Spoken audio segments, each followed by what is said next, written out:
written down from yesterday. And you notice, you see how they have potentially twin factors. So that's why I'm going to go ahead and factor by grouping.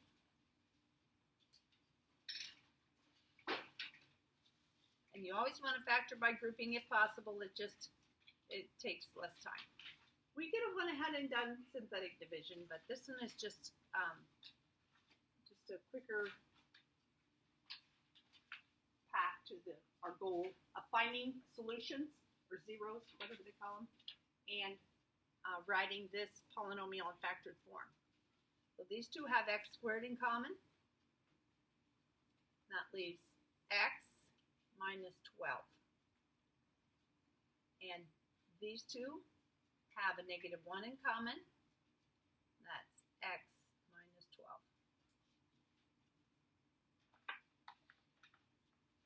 So these two terms, now we have two terms that have been factored. These two terms have x minus 12 in common. And that leaves x squared minus 1. So this can be factored one more time. Difference of squares. And we're in the land of Oz where we're going to use things we're familiar with. You can practice them. Oh my God. The wrong value this morning. Let's see what I did. So it's an x minus 12 times an x plus 1 times an x minus 1.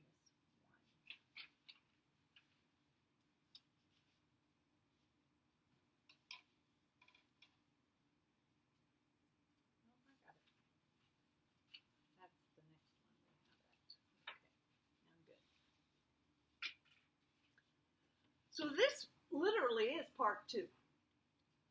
So for number 8, the factor of the function name, in my example, is t of x. So for part 2, t of x equals those 3. Enter them in at once.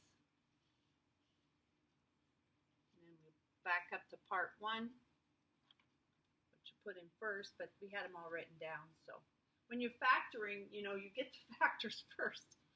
And then part 1, we can write the solutions. And that's why you write it down in your journal.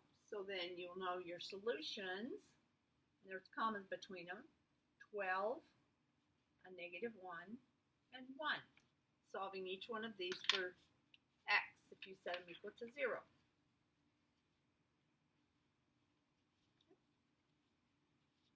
So factoring goes faster, for sure.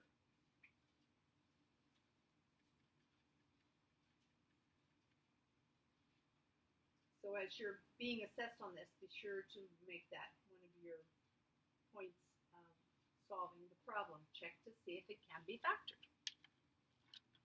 Now, number 9, I'm going to have to go to the next page because it's going to take us all the page. So number 9 is going to make up for speed on 7 and 8. Number 9 is going to take more time. As it is a brand new one that you have never done before. So that's why we're plodding through every one of these, because they've got an infinite number of polynomials they can ask you to find solutions for. And so they did a good job of picking a variety of them so you know how to tackle some of them. You know, there's always a problem that this problem I've never seen before, lots of problems I've never seen before. But because I know the patterns and I know the possibilities, and I'm not afraid of those problems I've never seen before, which is a treat.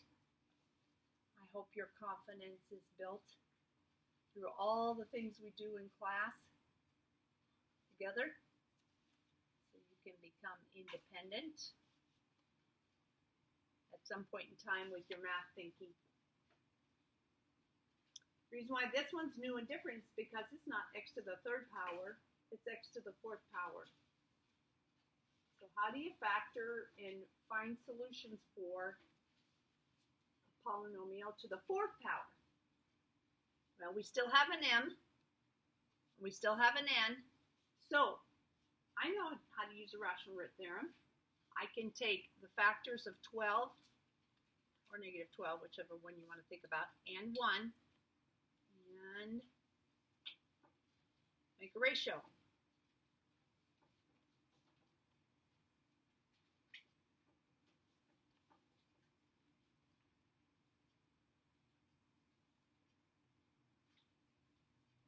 N's the number in front, the leading coefficient. That's where I get that. If I divide 1 into this polynomial, I have 1, 9, negative 33. Oh, I don't have to put that plus. I can just put 35 and negative 12. See if it goes in evenly. And if it does, it's one of the factors. 1, 10, 10,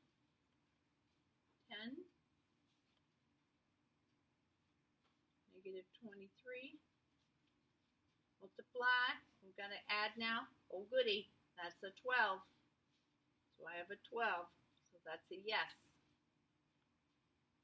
So I'm going to star this guy.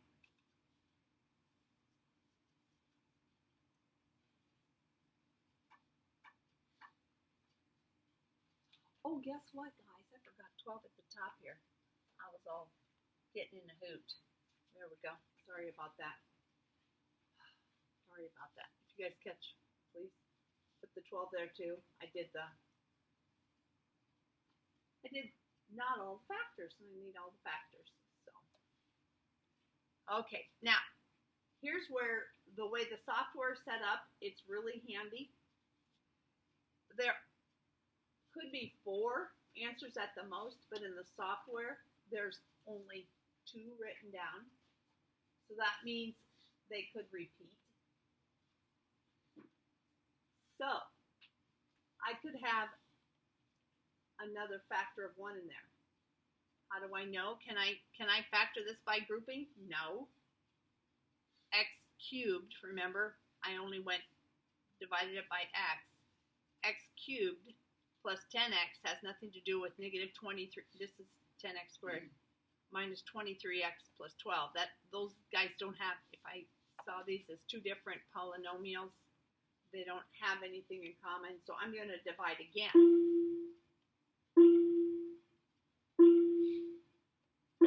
And I'm going to choose divide by 1 again because I have a sneaking suspicion from my experiences as a mathematician that it might repeat. And I would feel really bad if I didn't try it because it's so fast. Might as well try it to see if it repeats. So I don't use the original. I use this is the quotient. After I divide, it's like when you factor numbers and you break them down more and more and more. That's what we're doing when we're writing factors for a polynomial. So I got the factor of x minus 1 out of this polynomial. Now I'm going to see if the factor of x minus 1 is in the remaining polynomial. So I just use these coefficients and synthetically divide once again. 1, multiply, add, multiply. And you know, multiplying by 1 is so simple. Oh, look at there. Multiply. And it worked. So that was a good chance to take. So now I have 2 factors of x minus 1 in my polynomial. This guy though, original was x to the 4th, my first division was x cubed, now this guy's x squared, so I can factor him using our practice of common trinomial. Factors of 12, when subtracted, give me 11. That's obviously 12 and 1. And 12 has to be the positive guy. So when I add 12 and subtract 1, I get a positive 11 as the result. So I've got all my factors. X minus 1, X minus 1. Oh, look, X minus 1 worked again. So there were 3 times X minus 1 was in the answer. So our part 1, we've got X equals 1.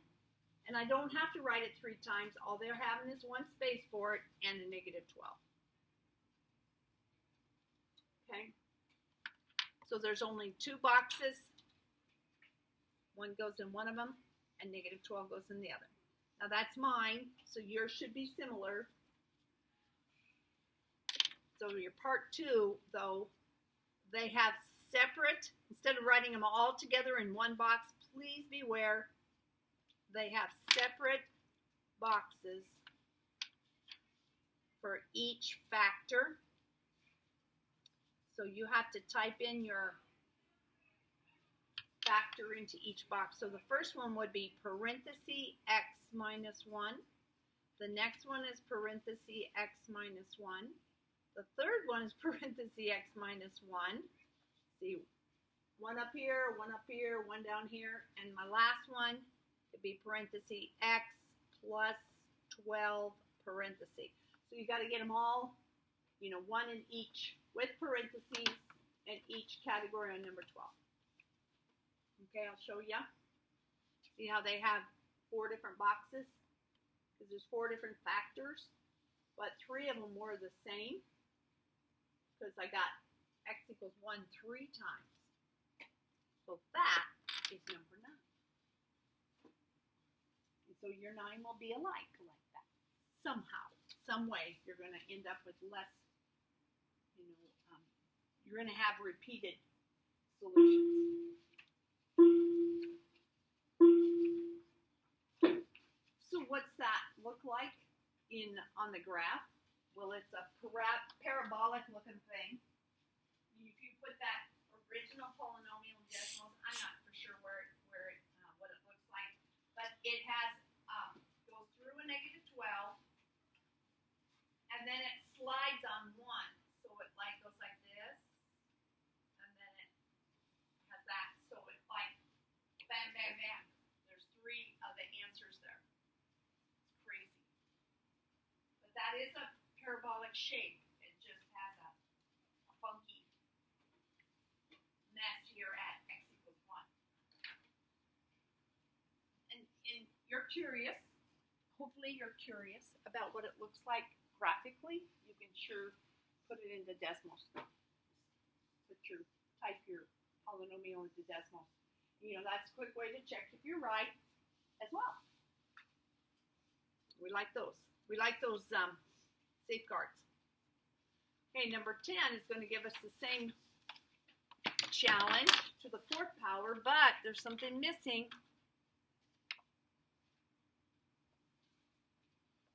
It is g of x, and it's got an x to the 4th minus 2x cubed minus 5x squared plus 6x.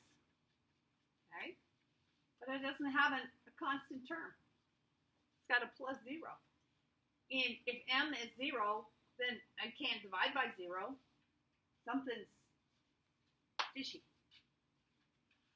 So I didn't ask if it could be factored. Shame on me. I can take out a greatest common factor. And that's what happens if you're missing a constant. Check for the greatest common factor on your challenges with polynomials.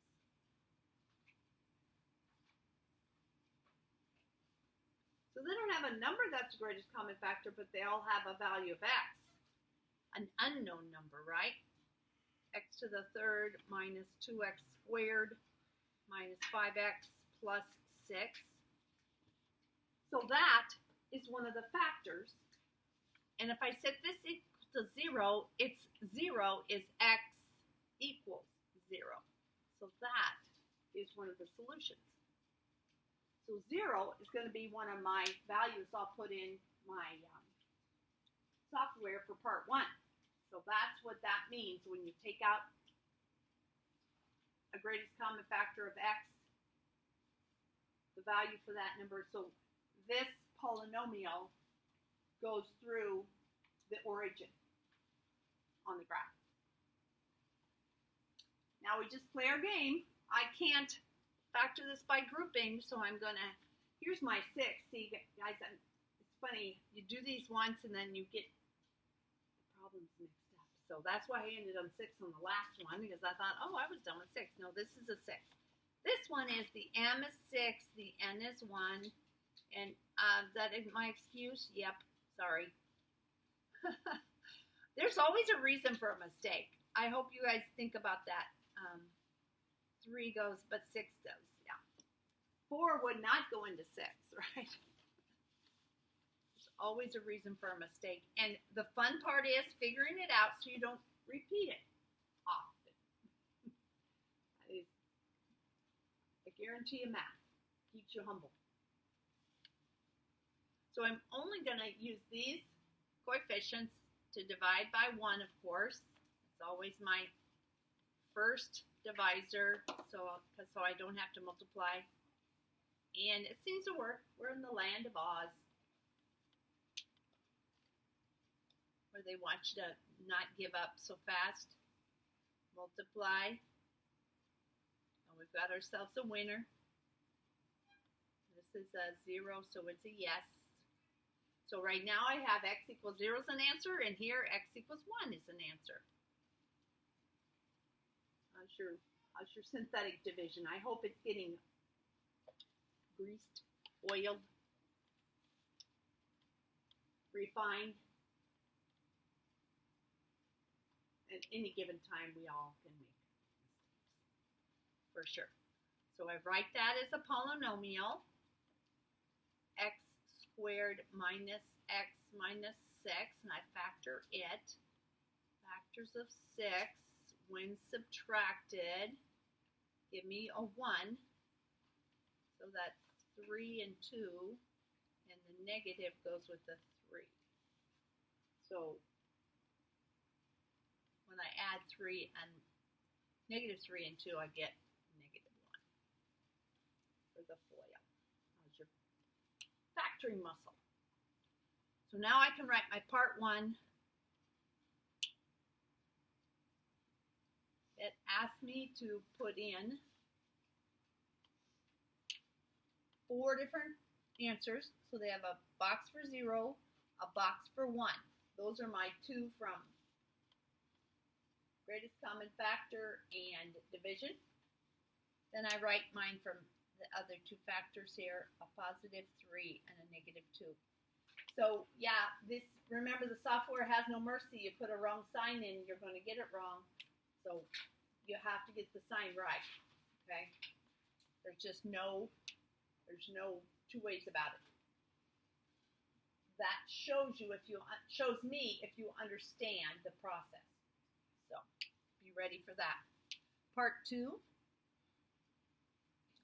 Again, they have 4 boxes.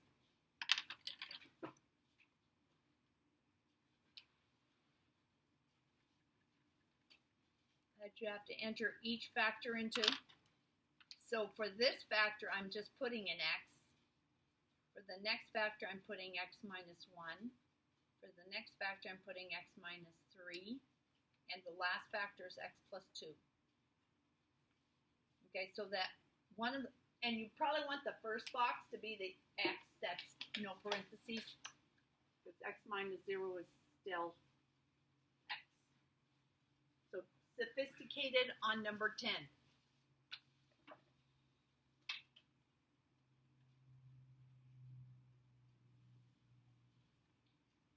Okay, we've got one more polynomial, naked polynomial, and then we have some 2 more naked polynomials. Then we'll have some polynomials in story problems. And that's always good to practice, to see. People always say, where can I use this? Well, they've got some really good applications for what makes up polynomials and how that'll help you in your career if you're heading that way. especially if you're doing any kind of creative construction. That's for sure. Okay, number 11 and 12.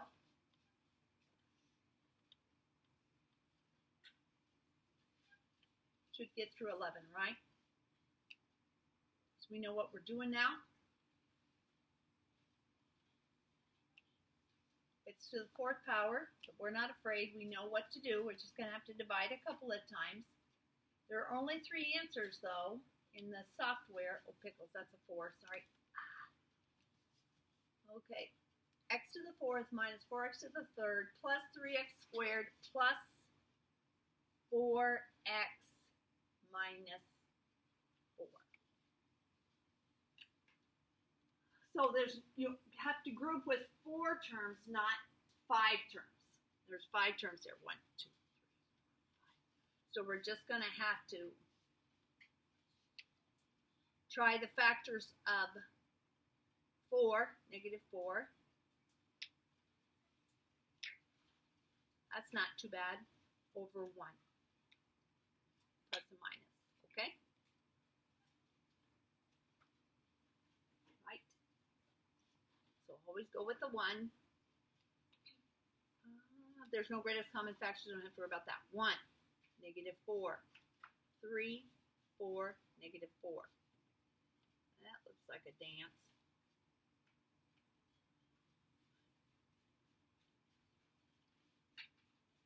0, 0, 4, cha-ching. 4, 0, yes. Oh, this is a mess, isn't it? Holy Toledo. So there were 3 boxes.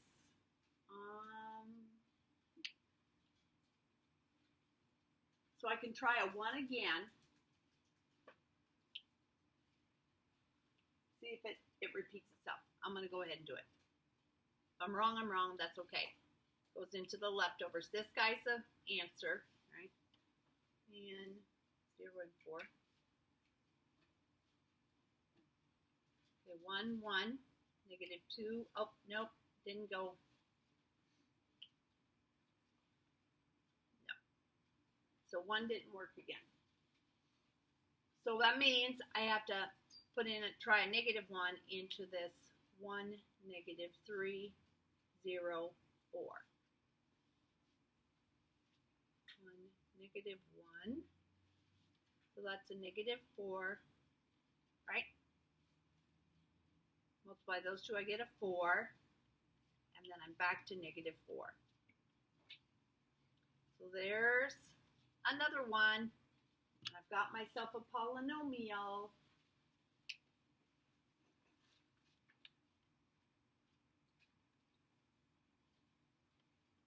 Factors of 4 when added give me 4. And they're both negative. Haven't had one of those factor patterns for a while. So all that.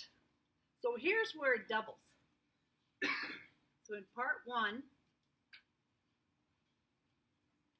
we've got x equals 1, comma, negative 1, comma, and I only have to type the 2 in once. But in part 2, I have to write them all in boxes.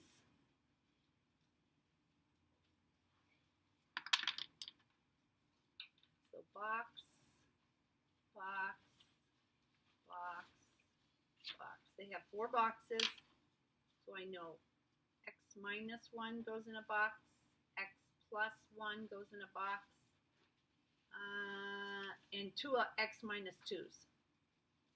That's what I ended up after I factored my last leftover polynomial. Right.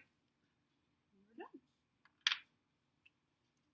Thank you for letting me be a little bit overtime. So we'll have 12 through 16 tomorrow. I'll extend the homework for a week after that, and if you get it done by the weekend, I will put your grade in. Thank you very much.